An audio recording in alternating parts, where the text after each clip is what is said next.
start our virtual book launch. Just going to have Madeline join me because she is going to be my interviewer. Welcome. Oh, I see Nikki who worked with me on the book. Hiya. So glad you can join us from the UK. It'd be lovely for people to tell us where you are in the world or in Ireland so that we know who's on the Instagram, whatever we call this. Thanks for joining us. Hi, Nikki. Hi, Alba.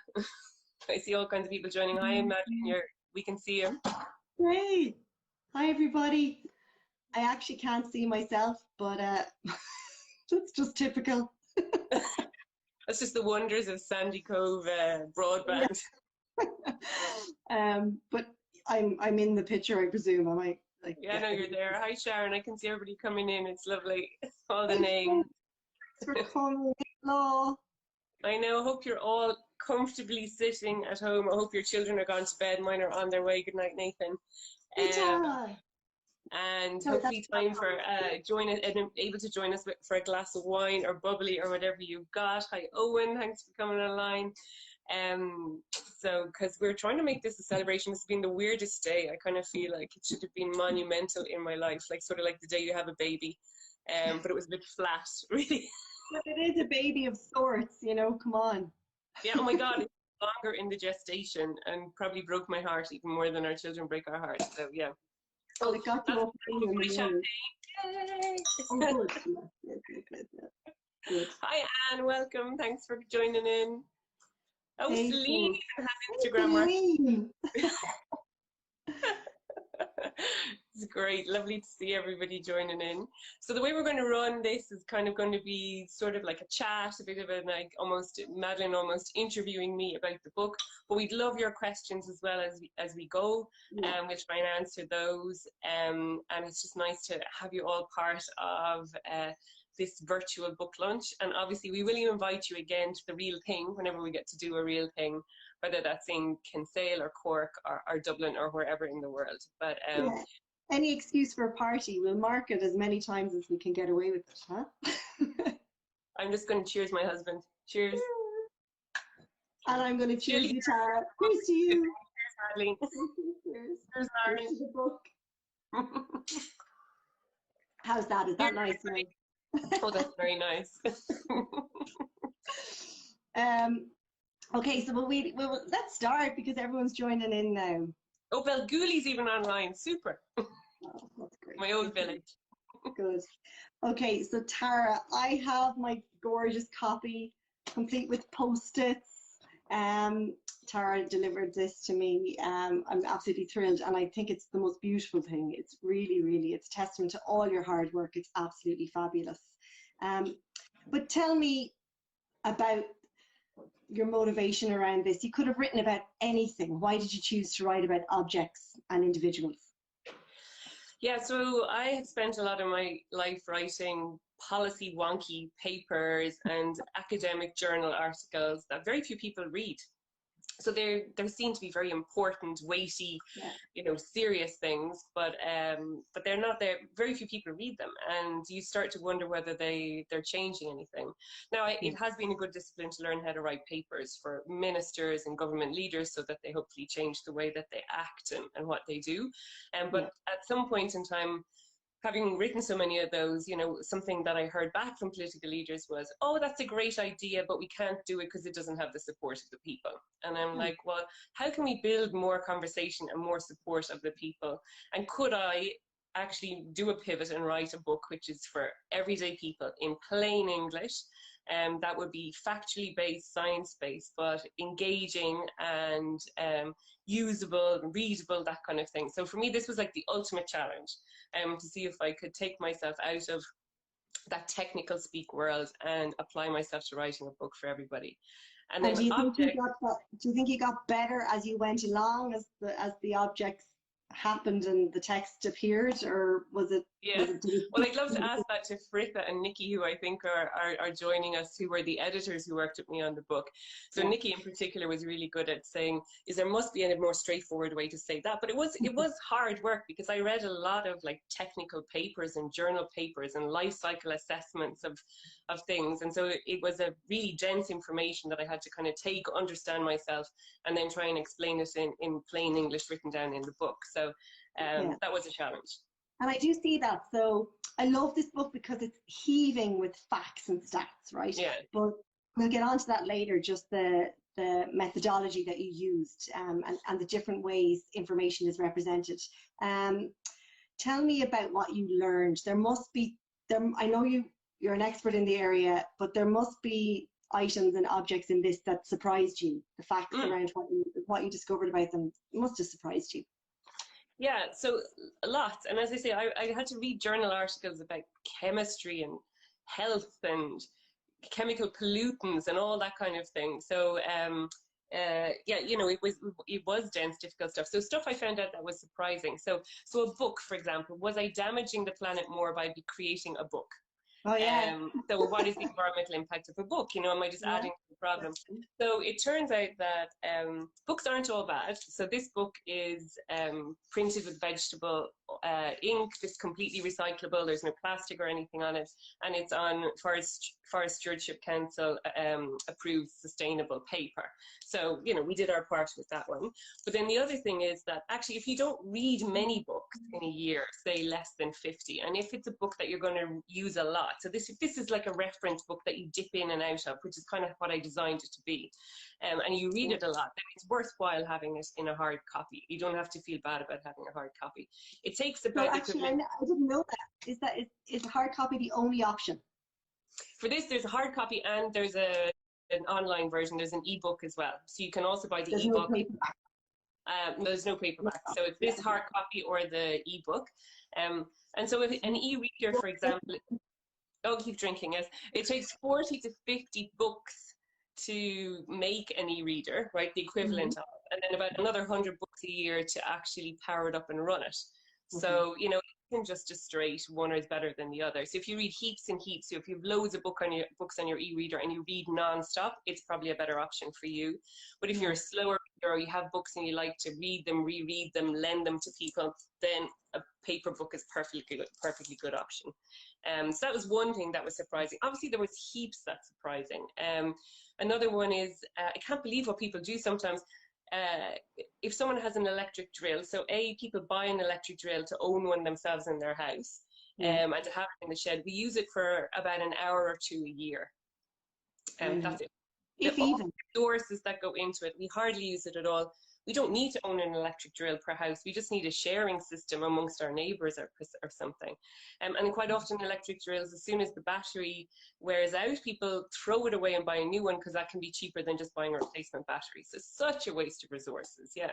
Yeah, I mean, like a sharing library for tools and kit like that is just, it seems so obvious. It's just that we haven't got there yet. I think there must be something around us to do with, you know, new money and having a bit of like jingle in your pocket and suddenly saying I can own whatever I need. And it's just, as you say in the book, you don't need stuff, you know, you don't need more stuff. That is such an important message in the book. I've written that in the introduction. This book is not a license to go and throw everything away and start again with sustainable versions. Please don't do that. That is a really surprising fact. Quite often the most sustainable thing is the thing you already own. So the reality that my parents grew up with is like a massive lesson that comes out through this, supported by all the science. Keep things, repair things, mind them, put them away carefully at Christmas if it's a Christmas tree or Christmas decorations. The longer you get out of something, the more sustainable it is. So that old-fashioned take care of something and really value it, buy something good, buy it once, that is a really, really good rule of thumb. And tell me this much then. So I bore witness to the birth of this. Bless you, you were very patient. And I think people really need to understand the labor of love that it is to write a book of this nature that required so much research. It wasn't a 9-to-5er, was it? It was not a 9-to-5er. I think I was so excited at the point where Simon & Schuster, the publishers, said that they would take me on to work on this book. And it was like, a publisher believes in me enough to take me on to let me write this book. This is great. And I sort of had a month or two where I think I just lived on that kind of good news. And then it was like, oh no, I have to actually write this thing. But I had to write it, and you and I had a new business at the same time, Change by Degrees. So Change by Degrees took up all the days. So I ended up reading this book at 5, 6 in the morning and missing my swims in the sea. I can see lots of swimming friends have joined us. So a lot of days where I'm like, oh, I have to meet another deadline, and I really wish I was swimming in the sea. So yeah, it got written early in the morning and late at night and on weekends. And my family and friends were very tolerant of all the weekends where I just went and hid, because it was a lot of research. So it was a lot of reading, it was a lot of fact checking. So yeah, it killed my summer last year, I would say that, absolutely. Yeah, like I'd say, like your working week, like it probably was like a 60, 70-hour week, was it, by the time? It was, and it was for a good few months too. So it was from February 2019 to almost the end of the year, between one thing or another. And you know, but tell me about so it's you, right, writing the book, but there's an entire team that comes together to produce something of this quality, right? So yeah, who absolutely. are they? Your sister just joined from San Francisco, by the way. Yeah, no, it's a team effort. So there was Fritha, Fritha Saunders in Simon and Schuster. She literally was with me every step of the way, from being the person who saw the potential in the book when she met Julian, my agent, to like actually reading multiple times every single word that's in there, to thinking about how we market it, the illustrations, everything. So it's Fritha, and then Nikki, who's online, I can see, who was also an editor. There was Rachel Cross, who was all about the look of the book and the layout of it. And the layout's really important in terms of ease of reading. And did the right facts jump out at you, and how would we divide up the information? She worked on that. Then there were 2 illustrators. So this time last year I was in New York, and I spent an absolutely torrentially raining Wednesday in a bookshop on Fifth Avenue in New York, just looking at books in terms of layout and for illustrators. And I found an illustrator that I love, this lovely little book called How to Raise a Cactus. And it was illustrated by a woman called Tonwyn Jones. And so she's one of the illustrators of the book, all from just loving this little book about cacti. So I don't remember, you called me.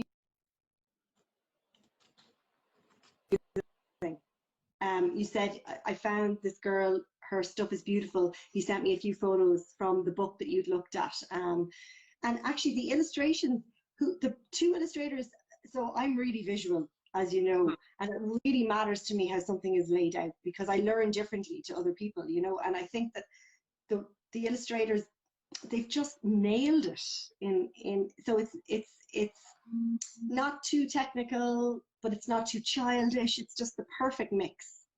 Yeah, that was really important to us, that the illustrations would bring the book to life and lighten it for the reader, but that they wouldn't be in any way childish or cartoonish. And I think what worked really well in this as well was having 2 illustrators with complementary styles. So Nicholas Stevenson is the second illustrator.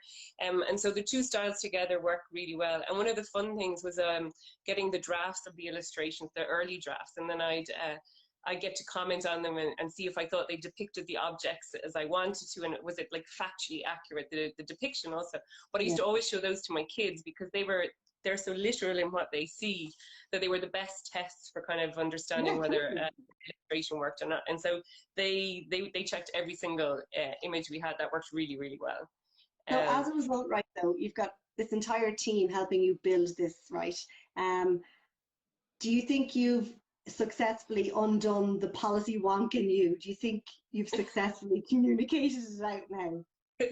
That's probably a better question to ask you. There is a bit of policy wonk that will always reside within me, definitely. That's essential. Yeah. But I think I'm getting. I think you have. I think you've nailed it. It speaks to the individual. It's in plain English. It's completely understandable. It's not condescending. It's useful. It's all the things we talk about, right? It's all the things we talk about. Yeah, I mean, this book is motivated by many of the same things that motivate us to do what we do in Change by Degrees, which is to let everybody be part of sustainability. The reason I chose objects and everyday objects was I was sort of annoyed that a lot of the environmental discourse was around perfection. And so you weren't being green. If you didn't live in the countryside, you didn't grow all your own food, you didn't have your own wind turbine, you weren't making all your own yogurt, right? But Or knitting that doesn't, socks. or You knitting your also, socks, yeah. And that doesn't work if you live in an apartment in Dublin, or if quite a lot of you live in a city. It doesn't work for you, but also doesn't work for you if you're not and wealthy, more, if you're not middle class and well educated and have the disposable income to do all of this. So the yeah. idea about this book being about everyday objects is these are objects you find in everybody's house. Well, some of them anyway. There's a huge variety so that you find something that works for you. So you might not care about electric drills, but you might really care about yoga mats. There'll be something in here that you really care about. And so the whole reason for doing it around everyday objects was to kind of say everybody has a part to play in this. And even within each object, the suggestions around what you can do range from something that's really easy to do to something that's harder to do. So just find something in here, like pick an object the idea is you pick an object that you're interested in, you make one of the changes, do it for a week or two, change a habit, essentially. Excuse me, changing habits. And if that goes well for you, dip back into the book and find another one. If you do 3 of them, you're great. If you do 30 of them, you're great.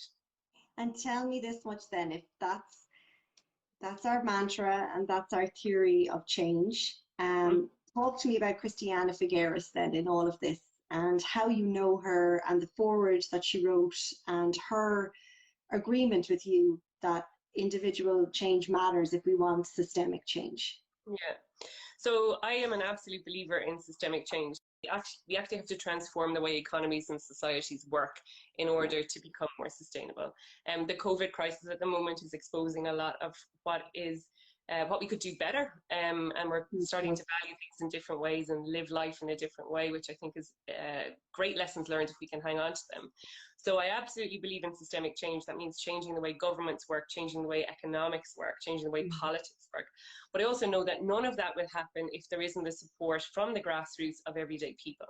And everyday people are not going to be interested unless they feel part of something, unless they feel powerful, unless they feel they have agency. And so Christiana agrees with this, and in her book, The Future We Choose, she talks a lot about the power of individual action in creating transformative change. And so that is the kind of tone that comes into the foreword that she wrote for this book, is that the big picture matters, the work we all did together, so many of us on the Paris Agreement, the work we do at the international and national level on shaping climate policy, biodiversity policy, is really, really important. But in order for that to be enacted and to actually have an impact, everyday people have to change their behaviors and choose to live their lives in different ways and spend their money in different ways and invest and save their money in different ways. And the curiosity that this book encourages us to say, well, ask questions about things all the time. Don't just accept them for what they are. Ask questions and learn more. Don't accept that as good enough, and then make intelligent choices, change habits, do whatever you can. And don't worry, none of us are perfect. None of us are perfect. We definitely concur with that. But I think one thing that we talk about a lot, and you say a lot, is once we change how money.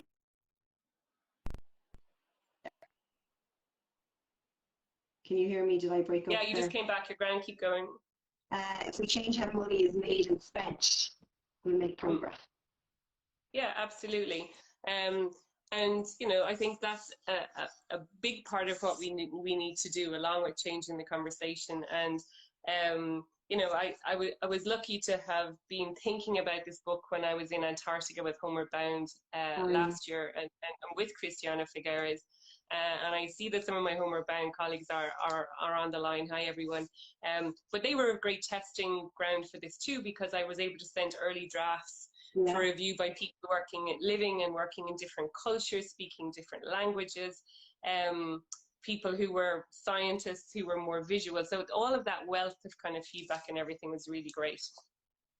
And it's funny, right? So at the moment we're doing a How to Save Your Planet from Home, right? All the challenges, and they're going out in all our channels.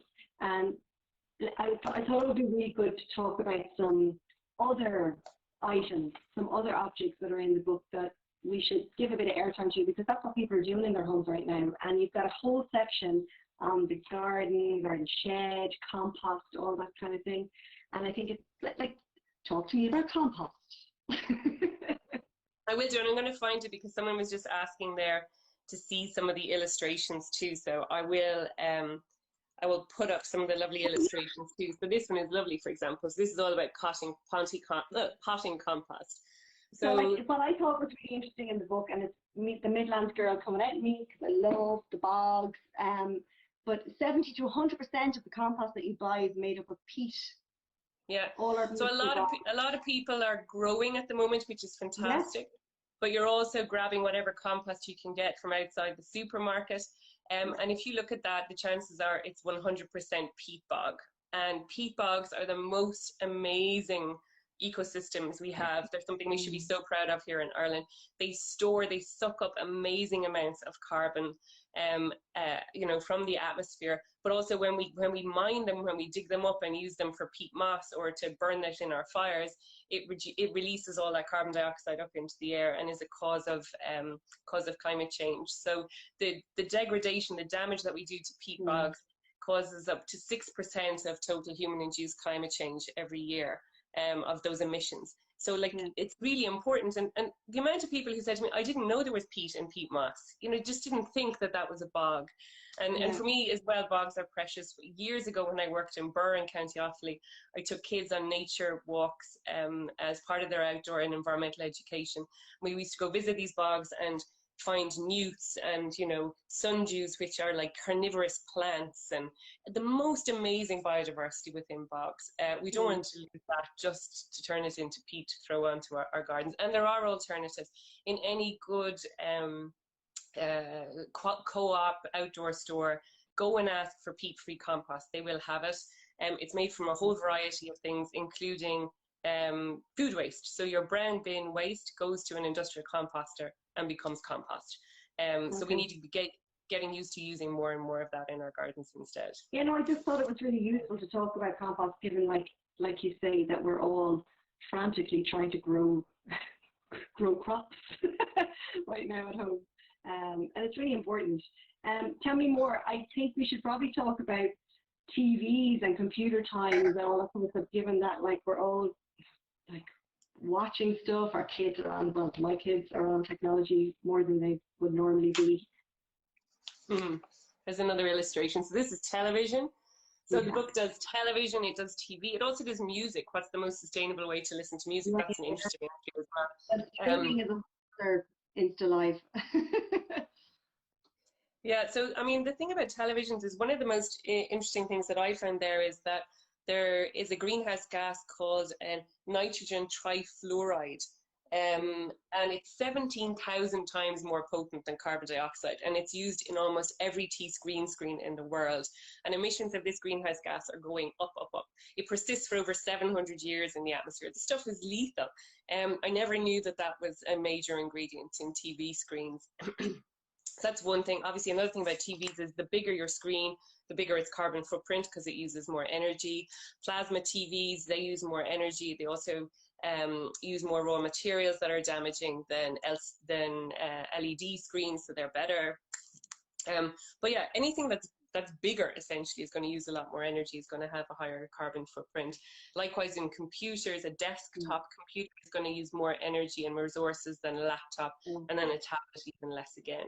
I think it's good. Look around our houses at the moment, they're just, everything is plugged in. There's like screens on the go everywhere, and some of it for really good reason, because we're trying to work, our kids are trying to do their homework. We need these things, but it's also interesting to think about how we reduce our carbon footprint. And one key thing you can do there, any of us can do, is to change our electricity bill over to 100% renewable energy plan, so that we're using our money to create that preference for renewable energy in the system. So that's something everybody can do.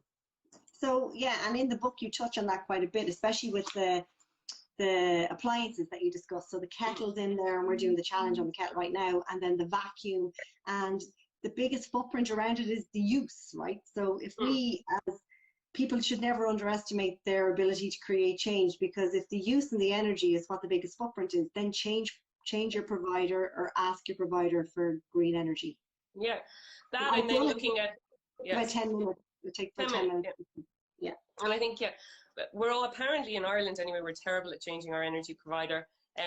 We just don't. Most people apparently just stay with the same person all the time. Same with insurance. So like go onto one of those switcher sites and you will save yourself money, and you can choose a renewable plan in the same few moments, and it will not take you more than 10 minutes. But yeah, in a lot of things we kind of think, oh, the carbon footprint of this thing will be what's involved in producing it. But in fact, an awful lot of the environmental footprint is actually in our use of it. So if you if you have a TV and you leave it on standby all the time, that could be adding up to 20% onto the cost of running that TV. So how we use things is really important. Jeans are another really important example of that. So you kind of think, jeans, I know there's a lot of water used in cotton, and I can imagine in dyeing and processing the cotton to make the jeans, but actually 37% of the carbon footprint of your jeans comes down to how much you wash and dry them. So the more you wash and dry them, yeah, but then again, that's just, so we're always trying to change behaviors, and it's just habits, it's rituals. You actually use the word rituals, which I think is really good in this book as well. A lot of people have just gotten into the habit of wearing something once and then throwing it in the wash basket. Yeah, it's almost easier than hanging it up or throwing it over a chair for the next day. But jeans in particular, their whole origin was to be a hard-wearing working material. They were developed for sailors. Serge denim is what it was originally called, and the whole idea was that it was hard wearing and it didn't need to be washed a lot. So the rule is every once in 10 for your jeans. You should be able to wear them 10 times before you wash them. So you know what? Okay, so one other thing that's in the book that really resonates with me right now is cars and the future of cars and how we're going to get around. And I think it's really interesting. You get to the nub of the point really quickly by saying, look, we don't want to replace every petrol and diesel car with an electric car. That's actually not sustainable. We need to massively improve our infrastructure so that people, both urban and rural, can get around in a sustainable fashion. Yeah. So like if we just take every petrol and diesel car and convert it into an electric one, we still have congestion. We're still sitting in our cars, wasting our lives. And we've just learned in the last few weeks, so many people have understood that, you know, we're wasting our lives sitting hours in traffic every day. People who are not having to commute at the moment are having time to go for walks before work, to do yoga classes online, all kinds of things that they normally can't do because they're sitting in a car. So that can't be the solution. The solution has to be around a massive investment in public transport, but also more walking and more cycling. I'm so delighted to see people with their rucksacks on their back walking to the shop at the moment, out on their bikes with their kids, you know, cycling around and enjoying themselves and feeling safe on the roads in the way that we could be doing for our kids going to school every single day if we decided to. So completely. Go on. Yeah, no, so like there's just a massive opportunity in there. And then obviously we will need some cars because some people live in rural areas and some people do need to commute to get to work. And so in that case, it is around innovation, and it's going to be around electric cars, hydrogen cars, renewable gas for like things like, we'll be using renewable gas for things like trucks and vans. But yeah. And, you know, electric cars are exciting. I now have a little second-hand Nissan Leaf. I haven't been in it in weeks, but it's there. You know, I can see that is part of the way forward. So just on that note, so not having been in your car in weeks, so I've driven my car 3 times in the last 5 weeks.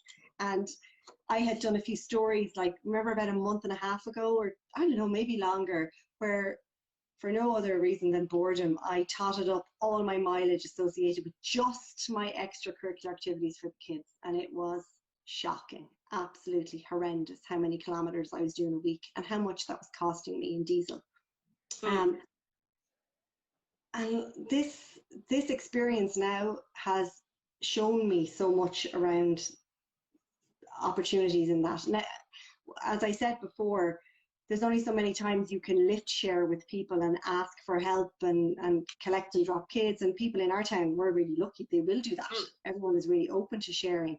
But the ultimate, the real solution is that there is a bus that passes by my door, or there is proper infrastructure for rural communities so that we can still live peacefully and happily in the areas we choose to live in, but are not curtailed in any way. Yeah. Absolutely, and that is part of the systemic change. It's like a whole shift for thinking about how do we design roads, how do we design towns, cities and rural areas so that people can get around easily and so that they're safe doing it. I mean, I was cycling around Kinsale today. We'll put it up tomorrow. We went and took the book and put it in different places around Kinsale and took photos of the book in funny places in Kinsale, and we're going to make a collage and put it up tomorrow just for the fun, because there was nothing else happening for the book launch during the day, so we're creating our own fun. But, you know, like to have our small town of Kinsale to be free of the traffic jams that choke it up all the time, and so to see the little town breathe. Now, unfortunately, it's sad because too many of the businesses are closed, but you can see the potential for how, if you were free to walk and cycle around it, how different it would be. And then it's, you know, yeah, keep going. No, I was just going to say that in our rush to get back to normal, we should think carefully about what that new return to normal will be, so that we pick and choose wisely. You know, we don't have to rush back headlong into absolutely every old behavior. Yeah, if we go back exactly to how it was, for me, that's a massive failure. Yeah. We have to capture some of the lessons. We have to learn what we've learned about what we value now. Like we reconnected, like we're reconnecting with the value of time with our families. We're reconnecting with the value of time in the outdoors, and how amazing that is for us and how good it makes us feel. So it means that we need urban centres with more green areas. We need safe roads so we can walk in rural areas without thinking about it. We need to slow down. I mean, I am not a good role model in this, but I've known for years that we needed to slow down. So we really need to slow down and create more space in life. And if that's slowing down, part of it is knocking the commute out of our lives, even 3 days out of 5 or something. Like, that would be amazing. And that would transform some people's lives, and it would transform the communities that they come from, because now they'd be in their community more. They'd have more time to volunteer, as so many people are doing at the moment. Then think of the creativity we'd have in our communities. It'd be amazing. And if the facts are correct, then we're going to see more urbanization and more families living within cityscapes or towns and villages. San Francisco, I think, is the only place in the world where every single individual that lives within the city perimeter is within a kilometre of a green space or trees, which is a disgrace that it's the only city in the world where that happens. Yeah, and I think this is the COVID-19 crisis really exposing to us how we need more green spaces in urban centres so that people can safely, you know, be outside. Those of us that live in a house with a garden, we are so blessed. This is such a different experience if you're living in an apartment 20 floors up and all you have is in a balcony, or maybe no balcony. It's a very different thing. And also imagine if we took back some of the roads and the streets and we reimagined those as urban gardens or walkways or outdoor restaurants, how different it would be. And I mean, all of that is possible. It's just around a different form of planning, a different mindset. So actually, I was going to ask you this question then. I think it makes sense now.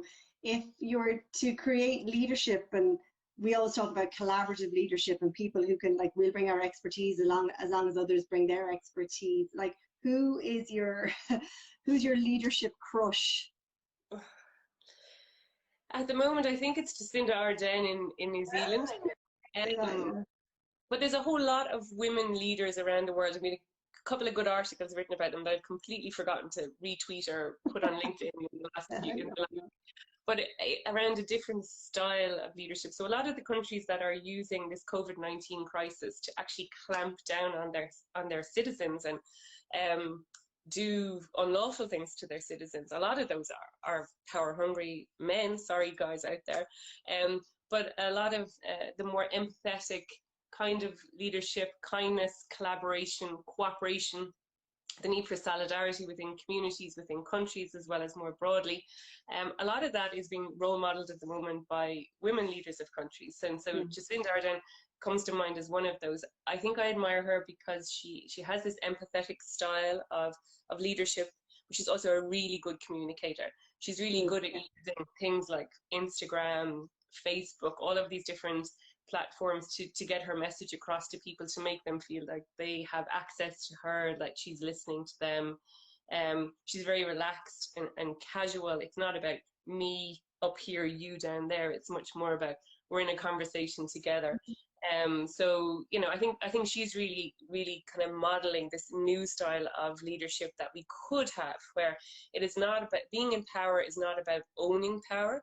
Being in power as a political leader is about being in service to others and about helping them to be the best they can. So it shouldn't be that to be a leader you had to stand over everybody on your way to the top. It should be that you're there because you have genuine leadership skills and you are there to help other people to be the best they can be. Then you're a great leader.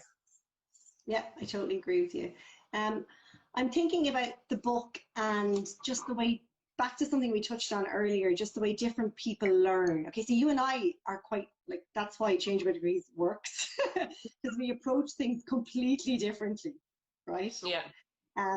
Which is great because it produces good work. But so you have pop-outs in this, which are good news stories, actually, where it's by no way a kind of a lecturing book. You know, it's like there's opportunities in all of these things that I've suggested to you. There are pop-outs in here which give good news stories around really interesting objects and facts and stats that appeal to that more, you know, engineering mind, I suppose. Yeah, so any of the Homeward Bound colleagues on here will know all about formats. It's a way of understanding how different people learn. Right, so some people want you to tell them a story. I'm going to talk myself up while you talk. Some people want you to tell them a story. That's how they learn. Give me a good narrative in a story.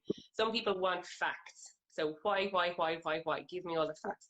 Other people want to know, well, what would I do about that? What's the recipe success? So I do this, and this, and I get to the answer.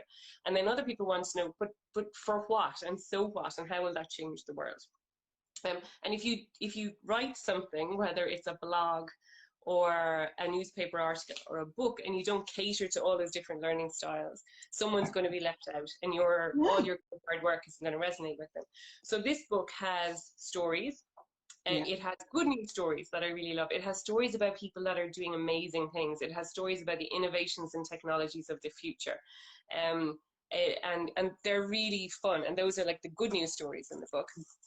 And that could be like about Recreate in Dublin, who gather all of the leftover odds and ends that different businesses have, stick them in a warehouse, and then make sure that schools and different groups get them to do arts projects, to build sets for their plays, whatever it might be. So there's facts pages, there's spreads on waste, on sustainable food, where if you want to know, you know, I want to know all the facts about that. These pages don't have any pictures. They are pure fact pictures. Pure fact pages. And then if you're like, so what, there's lots in here that tells you about why this is important, how it adds up to the bigger picture, why this isn't just about you doing one small thing like turning off your lights. This is actually a whole lot of things added together make transformation. And then obviously in each section there's a what you can do. This one's on air fresheners. And then what you can do are the recipes. They're the what can I do. And there's a selection in there. So I'm not preaching at you. I'm not telling you you have to do this. I'm saying there's a few things you could do, see if any of those work for you. So that's been important. And then, you know, the whole visual side of it is important too. There's the section on so that for people who are visual, their eye is drawn. You know, Rachel did all this, but like the layouts, there's a box on sustainable tights. Did you know there was such a thing? But so that pops out for you as well, you know. So that's really fun. That's quite an interesting process to learn about how to write a book that will appeal to lots of different learning types. Yeah, but as a result of all of that, I think it would be fair to say that when we end up working with people, we do that because you and I approach things so differently. And then the audience is inherently all sorts of every kind of learner. And it's the only way to get a message across, really, isn't it? Yeah, totally. Like you look at things and you're totally visual. I look at things and I'm totally words. Like they're completely different. But you know, when you can find the right combination of those different things, then your message resonates so much better. Like it's the same as having the strong scientific or policy understanding of something, but still having the capacity to spit it out in straight English. That's way more impactful than knowing all of that information, but not being able to talk about it in a way that anybody can understand. Okay, so on that note, then, would it be fair to say that, and I've heard you say this out loud, that science, that scientists have failed up until now, like science communication has been crap up until now, and that we're changing, or you're changing as a scientist. So I think some science communication has been poor. So climate science communication for Yeah. years was desperate. Now it has improved an awful lot in recent Yeah. years. But when I did that comedy thing for Bright Club a while ago with Jessamine, hi Jessamine, I don't know if you're on here. The whole skate was about the fact that I'm such a failure. I've worked in climate change for 20 years. I haven't succeeded. The problems got worse. And in lots of ways, despite all the reports that all climate scientists and environmental scientists around the world have been involved in, we hadn't managed to communicate or connect with the younger generation in particular at all. And then along comes Greta Thunberg, and she takes those IPCC reports, the same reports, and just says it in straight, plain, black and white English, and has so much impact, and is then, both because she's a peer, but also because she's very clear in her language, able to communicate that science more effectively. So yeah, we have a lot further to go on communicating climate change. For too long, we communicated it as technical facts, graphs, doom and gloom. So this whole approach now to more like, what's the optimism within this, or what's the opportunity within this if you're a business? That's really important. There's loads of opportunity in responding to climate change. I'm not saying climate change is a good thing. It is not. It is scary as hell when you stop and think about it. Yeah. But there is the whole opportunity to reframe our societies, to change the way we do businesses, is a massive opportunity. And that, taking our science and using it to communicate in that different way, but also to enter into it more as a discussion rather than a top-down, I'm a scientist, here's the information, you're dumb if you don't understand it, that also doesn't work. So yeah, we've lots to learn. I think a lot to learn from, at the moment, how different leaders and different health scientists are dealing with COVID-19. And you can see those that start to emerge as good communicators and therefore effective leaders because they have a strong, consistent, compelling message.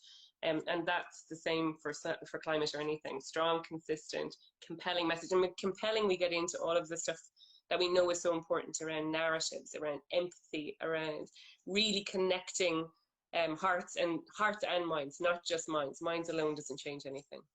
Yeah, I think when I think about all of that you've just said, and I think about the book, I think that your book is the perfect helping hand, right, in that regard. And it's one part of a much bigger puzzle, but it has the seminal part to play because it gives people agency, and that's what we talk about all the time. So people will feel overwhelmed and disconnected, and the more times you say, I can't make any changes, my little effort won't make any difference, all it does is distance you from the problem. Yeah, but the worst thing is you can be told is there's this massive global problem of epic proportions, an unprecedented threat to humanity, and you're either told, oh well, all you can do about that is turn off your lights, or your actions don't matter because, you know what, China built a new coal-powered fire station last week, so whatever you did for the last 2 years is cancelled out. If you feel like that, then you just give up on life. Whereas there is lots of things that each of us can do that in the short term are good for our well-being. They're probably also good for our health, and almost as a byproduct, they're good for the environment and climate change. But we shouldn't be doing this, and very few people do change their behavior because of their love of Mother Earth. They're more likely to do it because it's good for them, whether it's good for their family or it's good for their children. Those are much more motivating factors. So helping people to understand, you know, why those changes are good for them, for their children, for future generations, is much more motivating. And then by bringing these things up and just bringing them into the vernacular, like the everyday chats.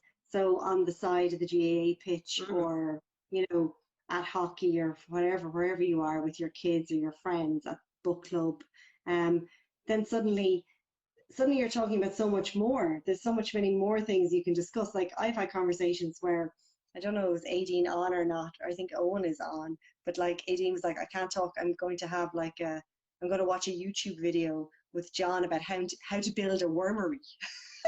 Like 2 years ago, they might never have had that conversation, you know. Or I met a good friend of mine at the side of soccer one day, and she turned around to me and she said, I've been thinking about how much I use my dishwasher, and I'm just going to try and use it every second day for a while. And there she was chatting away about energy usage, being sustainable, making an effort, like, and us as Plastic Free Kinsale, you know, that's why she said it to me, because we were as a Plastic Free Kinsale, but the conversation had nothing to do with plastic. It was just about being sustainable. Yeah, I have to say, for me, some of the greatest smiles on my face in the last 2 years have been when I have happened upon a conversation about something sustainable amongst two mums in the school or two friends that I have, where they were having the conversation about some everyday kind of sustainability conundrum without me. And you're just like, great, it's growing. Everybody is passing the advice on, and that's a really important message in the book too. It's not just do things differently; it's tell people. So in Change by Degrees, as you know, we inspire people to take action and tell their story. And the tell your story is really, really important. So if you tell people, I changed this about my tights, I changed this about my electric drill, I changed this about my bike or my swimming gear, whatever it might be, why don't you, yeah, it was really good, I'm really pleased, they might say, oh, I'm going to give that a go. Do you know what, actually, one point you've just reminded me of there, like one thing that I would tell my mates if I was out having a glass of wine with them one night is that, did you know that you only use 1 in 10 of the cosmetic products you buy? Yeah. So half the stuff that men don't do this so much, but half the stuff that women have in their makeup bag, drawer area, most of it they don't use. You use the few things that you like, and then most people don't use it to the end. So somewhere about 3/4 or half gone, they'll go and buy a new one, and then they'll go on to that without finishing up the old one. Like, and this stuff is expensive, you know, and most of it comes in everything that can't be recycled. Like, you know, it's, you know, just know what you like, buy what you like, use it till it's gone. Yeah, perfect. Come here. It's great chatting to you, Tara. No, how long are we going on now? We must stop. Yeah. Does anybody have a question? It would be a nice thing to ask. Yeah. Does anybody want to ask anything? Because now's your moment to shine. So please. And we realise this is tricky given that the book only went on sale today, so nobody has it in their hand. So the person who asked about illustrations, I hope you get like a sense of it, but they're really gorgeous illustrations, and it makes the book much easier to read.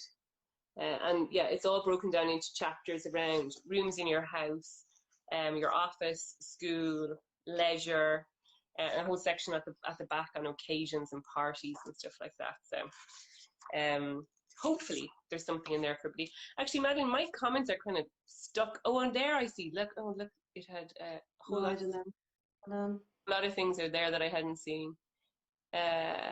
Oh, thanks. People are saying the format works. That's good, because we didn't practice any other. Thanks. Lovely comment. Thanks a million. No, I didn't see. Sorry, yeah, mine stalled as well, actually. Okay. Yeah, the new government will bring about effective change. So I was just trying to get into the details of that Fianna Fáil, Fine Gael agreement. For anybody from not outside Ireland, we're in the midst of COVID, also trying to form a new government. I just can't get the details of it, and I think therein lies the problem. Where can you buy the book, and what other languages are available? You can buy the book online. Believe it or not, Amazon.co.uk sold out today, but they're getting more in. You can buy it in Easton, in Dubray Books, although by the end of the day, somebody told me they were sold out as well. You can buy it on Book Depository. It's definitely there. So just look in the online shops. If they don't have it, please just come back to them again. They're all struggling a little bit around supply chains. The book is available in English, so it gets launched today in the UK and Ireland. It's also available in Spanish, and the Spanish publisher is at the moment doing a whole version of our How to Save Your Planet from Home challenges, which some of you have been following. So this was our little kind of effort that we made to help people whilst they're stuck at home by showing them that there were things they could do even from home to save their planet. So the Spanish publishers, which are called Bloom Editorial, are doing those challenges in Spanish, and they have the book available in Spanish. It's available in Dutch coming out on the 22nd of April. And then it will be launched in Australia and New Zealand on the 1st of May. Now, that was some of the questions that I got asked. Someone else asked what to say about the Chinese challenge. Well, what I would say, yeah, the whole point, like if China, what's the point in me doing anything if China is still building coal-fired power stations? What I would say is China's a massive economy. And it is actually changing in the last few years as the US have stepped back in terms of the leadership role we had hoped that they would play. China has actually stepped in to fill those shoes in a big way. And so China is investing more in renewable energy on a daily and monthly basis than any other nation around the world. So China has a long way to go, and we all keep wanting and buying cheap Chinese manufactured products. So as long as Tara, tell them about the toys. Tell them about the toys, the Chinese toys. Exactly. So we want cheap toys for our kids. Yet 95% of the toys in your house are not played with at all. So your kids have 12 toys that they play with on a regular basis. This is all according to research done in the United States. And the rest of them just sit there. So, and those are all toys, all manufactured in China. Because we create that consumer demand, because we want things to be cheap, all of it is produced in China. Therefore, China has to create energy to manufacture all this. And we see now in the COVID crisis again, the risks inherent in having such long supply chains. Where to get the PPE, the protective equipment that we need for our frontline health workers, suddenly the only manufacturing capacity to do that is in China. And it's in China because they were able to produce it cheaper, so we wouldn't buy it beforehand from anywhere but China. So this is where things like this current pandemic could shift things up, where we might see shorter supply chains with more manufacturing again being done more locally, or where the real cost, including the environmental cost of producing things, is actually built into the price that we pay for them. But that would also change the whole China argument over time. It would indeed. I can't see now, can you, if there were any other big questions? No, I don't think there were. Names that I know there from the UK, from the US, from Ireland, from down the road, my mum and dad. Thanks everybody for your support. Yeah, and hopefully people can get it, get the book in the different languages. As I say, once the shops reopen, what will be really nice is to go and support your local bookstore, who's really going to need a lot of love when they're able to open their doors again. So, you know, that will be important. I'm just going to see, is there any other? Oh, people telling me they've ordered their book. Thank you, thank you. Thanks for liking the interview format. It's all we could come up with given the circumstances. But what we did have planned for today in the next few days was to have a launch in Kinsale, one in Cork, and then another in Dublin, and all kinds of other stuff. But that will still happen, so you can look out for it over the coming weeks and months. It'll just be a long, drawn-out book launch, so hopefully don't bore you to death.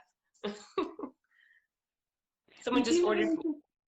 This is another good question. Have we an interest in measuring the impact of our work? Yes.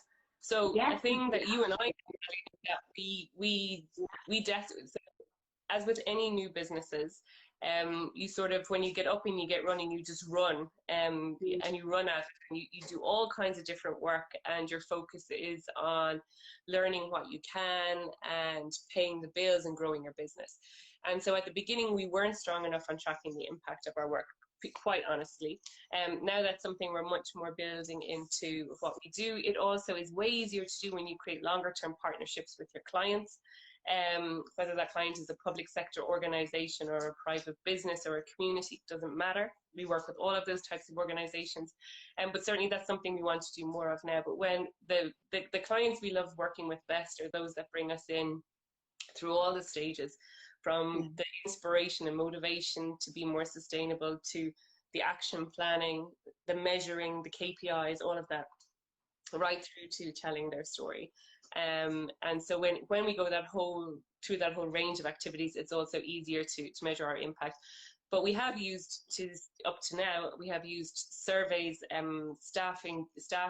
employee surveys, to great effect, to kind of understand motivations, levels of knowledge, levels of engagement at the beginning of our relationship with an organization or a business, and then measuring that again, and that delivers real results from the work that we do. So that's really heartening. Yeah, no, it's really interesting. I think that's it, Tara, is it? Yeah, no, we should go before we bore everybody to death. I have learned a very important lesson from this Instagram, What? is that champagne is fabulous, but because it's got full of bubbles, it makes you want to burp, but you can't burp, obviously. You can. You're amongst friends. You're amongst friends. And it's your book. It's your book. Cheers, Tara. Here's to you. Cheers, Well Madeline. Now done. I'll have to call down my daughter to make sure I actually hit the right button and record Oh this my rather God, than save this. Yeah. deleting it into oblivion of Instagram TV. But listen, thanks everybody for joining us. It's really appreciated. All of your support is really appreciated. And we hope we get to have a drink with you in person sometime this year. Thanks a million, folks. Take care of yourselves. Be safe. Bye. Bye bye.